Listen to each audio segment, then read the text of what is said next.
ఇప్పుడు ఇది అయిపోద్ది కదా సార్. నెక్స్ట్ పీపీటీ అందు గురించి నేను ఏమన్నా అంటే మీకు యాక్చువల్గా అది కూడా అందులో పెట్టేసుకుంటే బాగుంటుంది. రెండు ఒకేసారి ఓపెన్ అవ్వవు కదా. మీరు ఇప్పుడు అప్పుడు ఈ ఫోల్డర్ ఓపెన్ చేయాలి. ఓపెన్ చేసి అప్పుడు ఈ నెక్స్ట్ పీపీటీని డైరెక్ట్ క్లిక్ చేస్తే షేర్ అయిపోతుంది.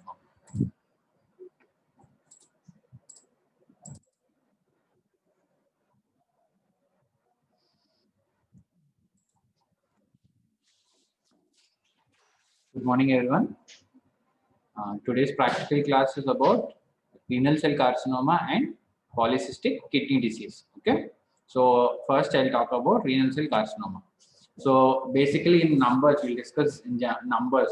In practicals, what will you have is you'll be given a specimen. Okay, and you just have to write 3 or 4 points related to the specimen. Okay, means gross. And 1 point about microscopic features. That's all, nothing else. So in numbers, it accounts for more than 2 to 3% of all the adult malignant neoplasms, and it is the most lethal urological cancers and has a average of 5-year survival rate. Okay, so majority of cases of RCC are believed to be sporadic. Okay, only 2 to 3% are proven to be familial. There are patterns of familial RCC also. Okay, so incidence has increased since 1970s by an average of 3 to 4% per year, largely related to more prevalent and use of ultrasonography of abdominal complaints. So just a small brush up about RCC. So RCC was traditionally thought to arise primarily from the proximal convoluted tubules. Okay, it's got so many synonyms. Okay, so and this is probably true and for the clear cell and papillary variants. Okay, so etiology, most general accepted environmental risk factor is tobacco exposure. Okay, next is obesity, which is now accepted as another major risk factor for RCC. Okay, hypertension is the third most etiological and major risk factor for RCC. Okay, the proposed mechanism is hypertension. It induces renal injury and inflammation.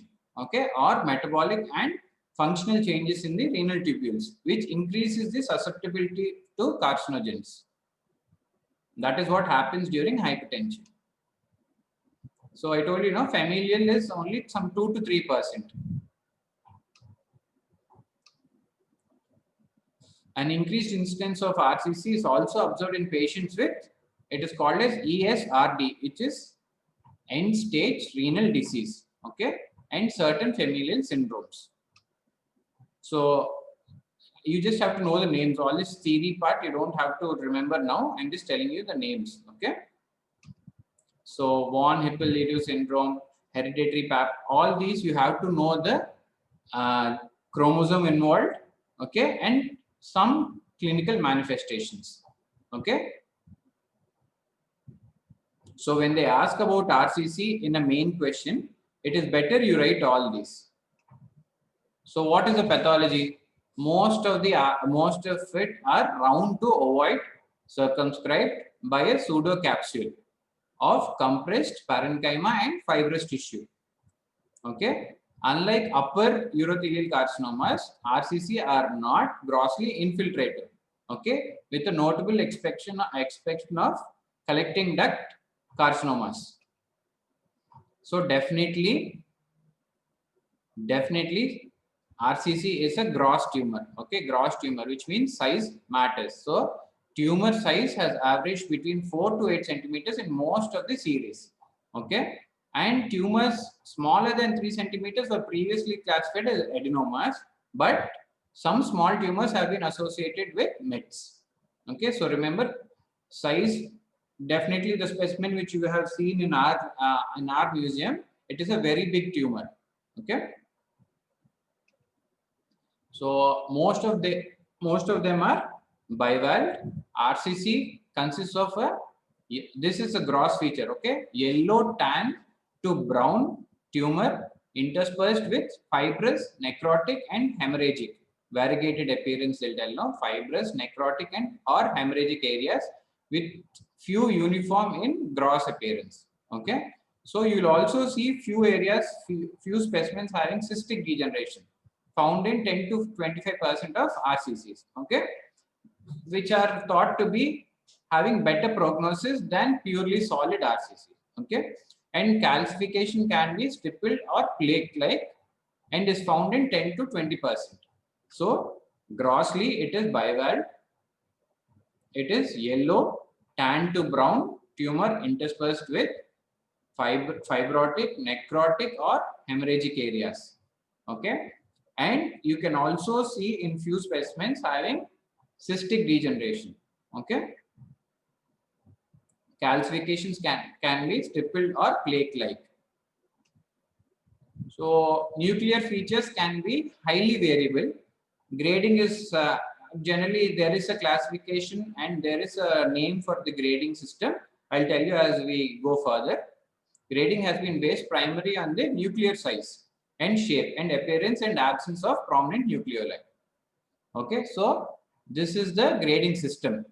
This Fuhrman's grading system is the most important prognostic factor for RCC. Okay, I told you, it depends mainly upon the nuclear size, shape, and presence and absence of nucleoli. Okay, so it is divided into 4 grades.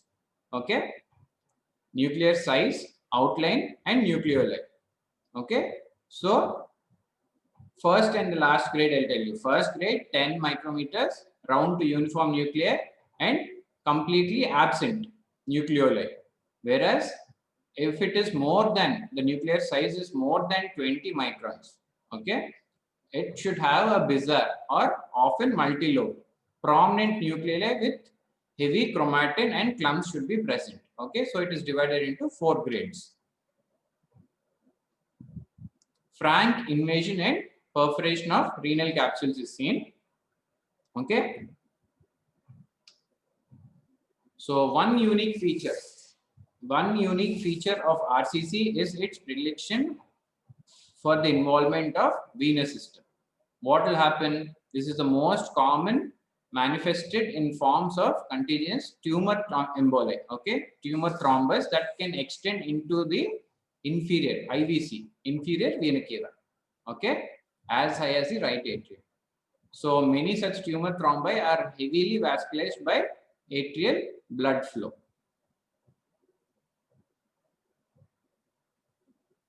So as I told you, most of them are sporadic. Just some 2 to 3% are familial. Most sporadic RCC are unilateral and unifocal.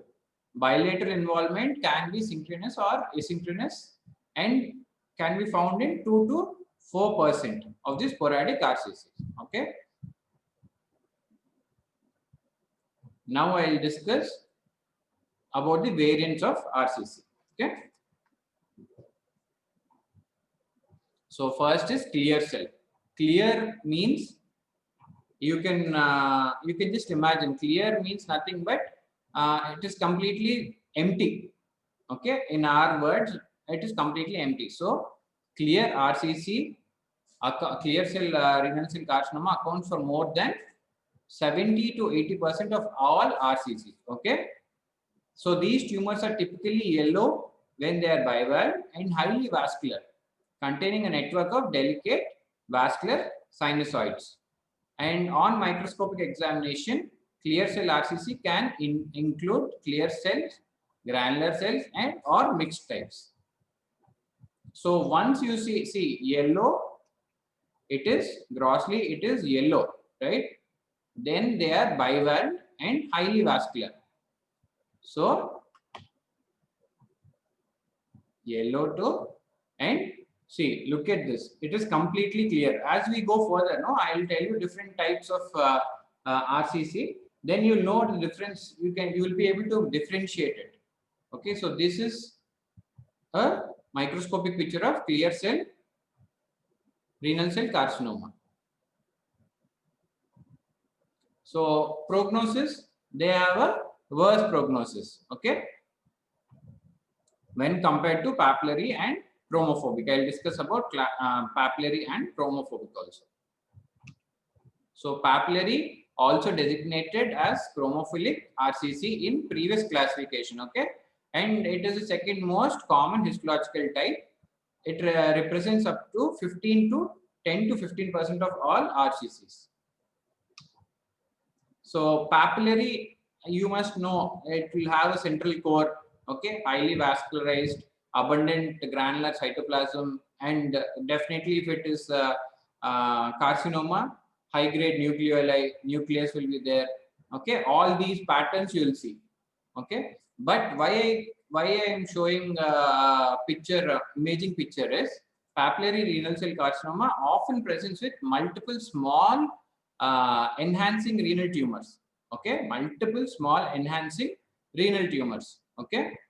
So if you remember papillary in thyroid, it will have papillary structures like this, okay, central fibrovascular core, okay, eosinophilic cells. So what is chromophobic? We have discussed about clear cell papillary. Next is chromophobe. Described in 1985, a distinctive histological subtype of RCC, presence of up to 5% of all RCCs, and appears to be derived from the cortical portion of the collecting duct. So chromophobe, a perinuclear clearing or halo is a typical feature. Perinuclear clearing or a halo. Most common and most distinctive feature is perinuclear clearing or halo.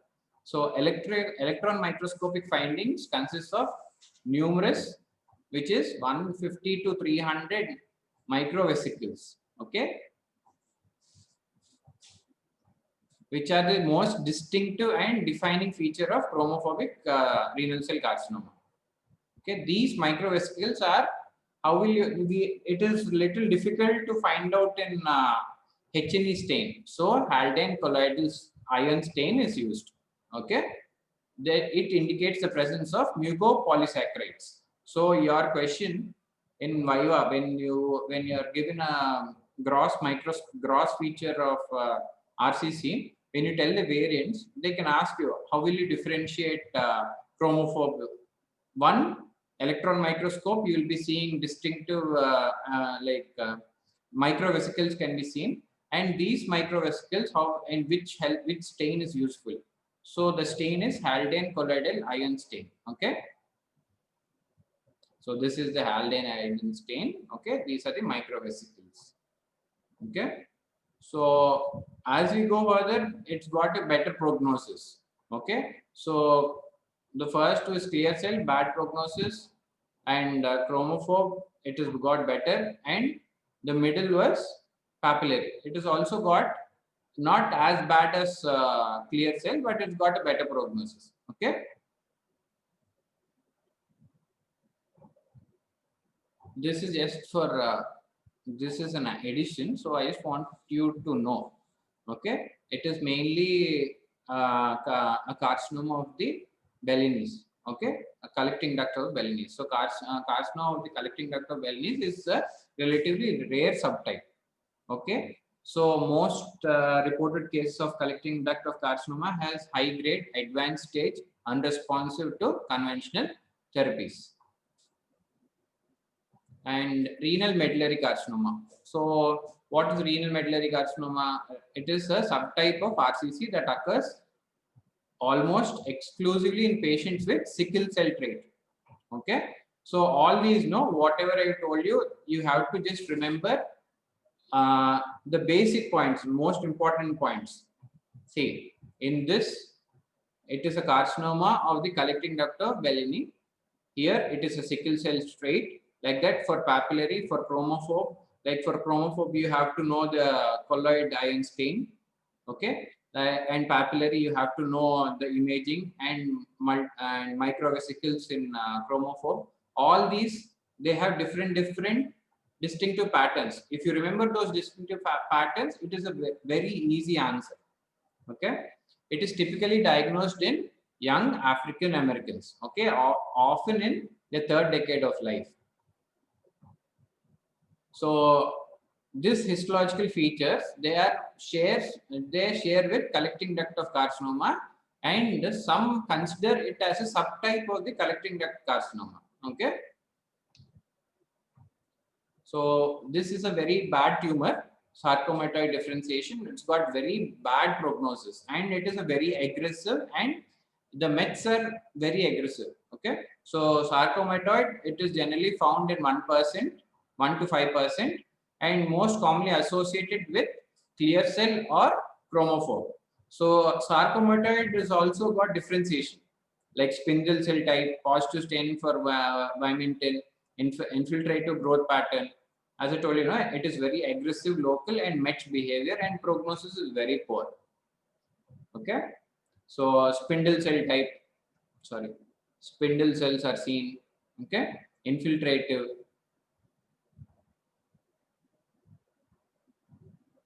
So clinical presentation, most of these before they were not found out so easily, but right now after the 1980s, most of them have become very easy treating because they come with asymptomatic pain.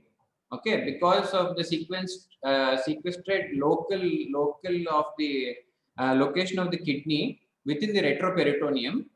These masses, they do not produce any pain, so they just grow, and most of them are asymptomatic and non-palpable. Okay, until they are locally advanced. With more pre-invasive use of non-invasive imaging for the evaluation of variety of non-specific symptoms, okay, more than 60% of RCCs are now detected incidentally. Remember that they are found incidentally. Okay, some of the features are incidental presentations are hematuria, flank pain. All these can occur in normal pain, normal diseases also. We will never think of direct carcinomas. So obstruction of the inferior vena cava and systematic diseases like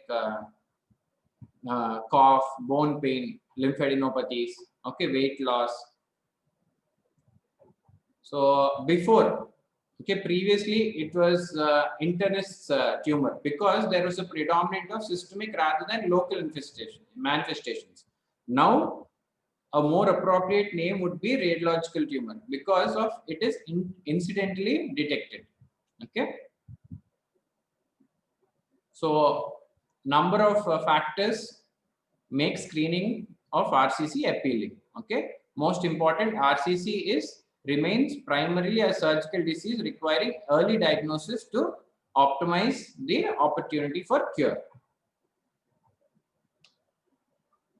Okay. So we'll start with polycystic kidney disease.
Okay, so polycystic kidney disease, I will talk about definition, types, what are the genes involved, etiology, pathogenesis, signs and symptoms, clinical features, morphological features, diagnosis and treatment. So this is a normal kidney, right? Poly, multiple cysts. Okay.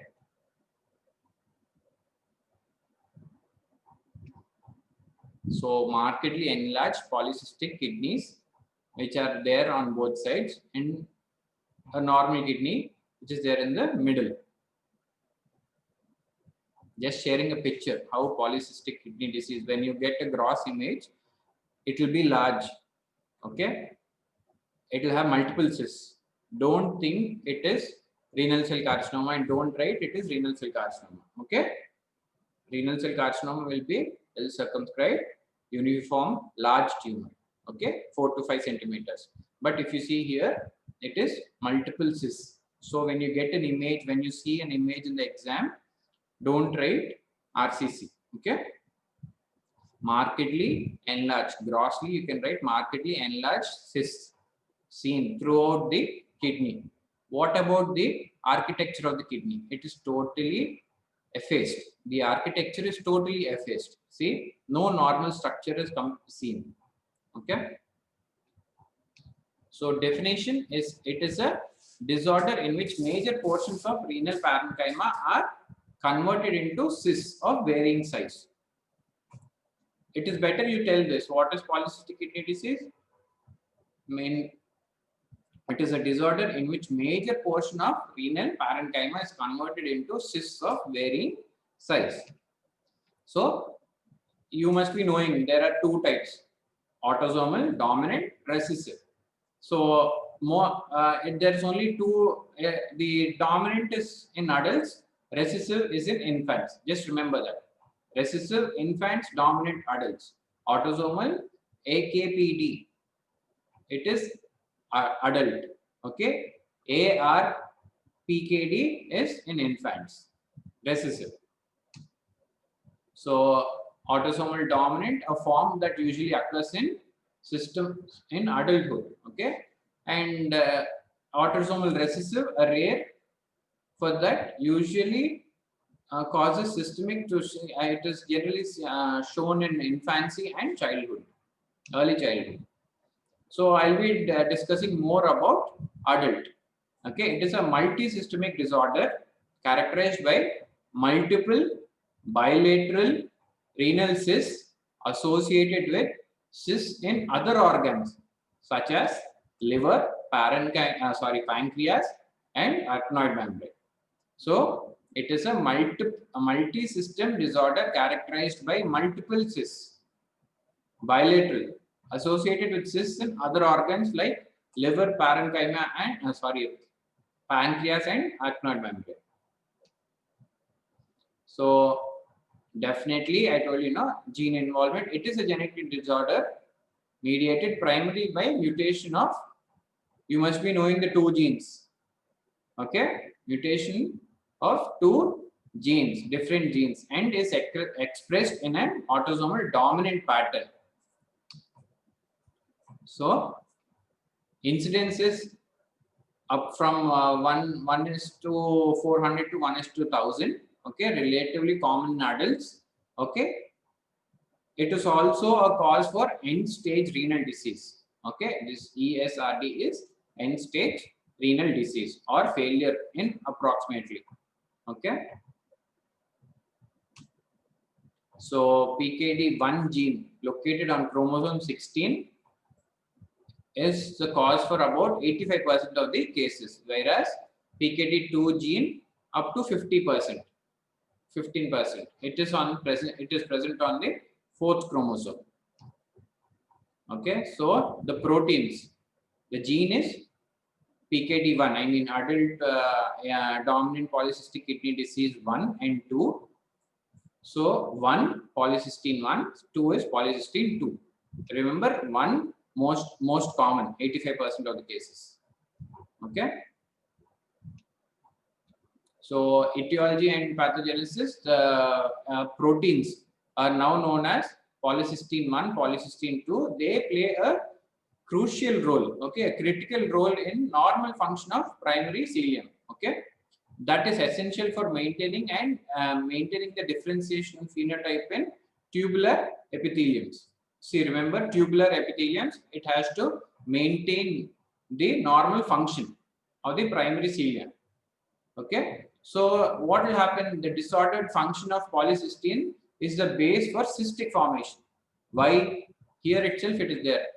You have to know this because PKD is also a short note, not only for practical but also normal short note also you have to know. So polycystin 1 and polycystin 2 play a critical role in normal function of primary cilium, that is for maintaining of the tubular epithelium, right? Maintaining the differentiation phenotype of tubular epithelium. What will happen if this is not there? If these are not functioning properly, there is cyst formation. Okay, there is cyst formation.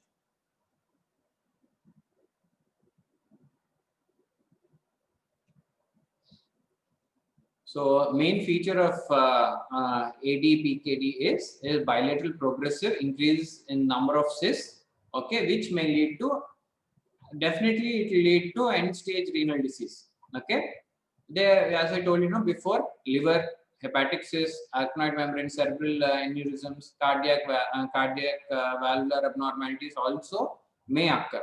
Okay, so the proteins that are encoded by PKD1 and PKD2, which are polycystin 1 and polycystin 2, seem to function together to regulate the morphological configuration of epithelial cells. Remember, they have to regulate together. Okay.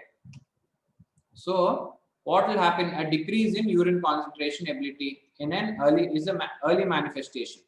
Okay, the cause is not known still, but plasma vasopressin levels are increased. This increase may represent the body's attempt to compensate for the reduced concentrating capacity of the kidneys and could contribute to development of renal cysts. Okay, so what will happen? Polycysts, hundreds of polycysts, fluid filled sacs, all these are polycysts, the kidney. So there can be a genetic cause. What will happen? It becomes larger in size. So normal functioning of the kidney is disturbed, which is a chronic stage, right? So stops functioning over a time. Next, what will happen to these? Tubular epithelium. I told you, tubular epithelium, they will get disturbed. Slowly, there will be cysts in the tubular epithelium. So definitely, the one which is the nephron which is beside the affected part, it will get, what will it do? It will get compressed, right? Definitely, look, it will get compressed. So there will be a starvation of O2, right? Renin, angiotensin, aldosterone will get affected and hypertension will be there. So it will, what will happen inside? It will also compress the collecting systems. So stasis of urine will occur. Prolonged infrequency of urination, mean there is less frequent urination. So urinary stones can be formed. Then pain because of stones, then hematuria. Definitely it will go into renal insufficiency and failure. Okay. All these are. So possible mechanism of cyst formation in polycystic kidney disease. Again, I'll tell you, mutations of polycystin 1 and 2. Okay. What will happen? Altered mechanical sensation of cilia, tubular cilia, and calcium influx will be disturbed. Then the tubular epithelium growth and differentiation is completely altered. So there is abnormal extracellular matrix, cell proliferation, fluid excretion. Okay. So definitely, ultimately, there will be a cyst formation. So signs: pain in the back and lower side, cysts in both the kidneys, headaches, urinary tract infections, blood and urine, hematuria. Okay. These are some of the clinical features. So morphology, you have to write this when you get a gross image. So kidneys, they are usually bilaterally enlarged. See, the most important thing here is the size. It will become enormous. enormous in size and weighs up to 4 kgs for each kidney. Okay, the external surface, it is composed solely of cystic mass cyst. Okay, measuring up to 3 to 4 centimeters in diameter. Okay, with no intervening parenchyma. Sometimes the cysts may be filled with different types of fluids, which are serous, clear, more usually with turbid or red or brown, and sometimes they can also have hemorrhagic fluid. Okay, so this is another picture of polycystic kidney disease. Numerous dilated cysts are seen. Okay, this is A picture is before dissection. Sorry, the B picture is after dissection. Okay, microscopic examination reveals some normal parenchyma dispersed among cysts. Okay, occasionally Bowman's capsule are involved in cyst formation. Okay, so glomerular tufts may be seen with cystic spaces. Okay, within the cystic spaces, and definitely you will be seeing ischemic atrophy of an intervening renal parenchyma. So first I'll tell you what normal kidney histology I have to tell you. See, these are PCTs, DCTs, mesangium, and capillaries. Okay. So what will happen? They'll get dilated. Okay, you will see normal parenchyma, but they will get dilated like this. Okay.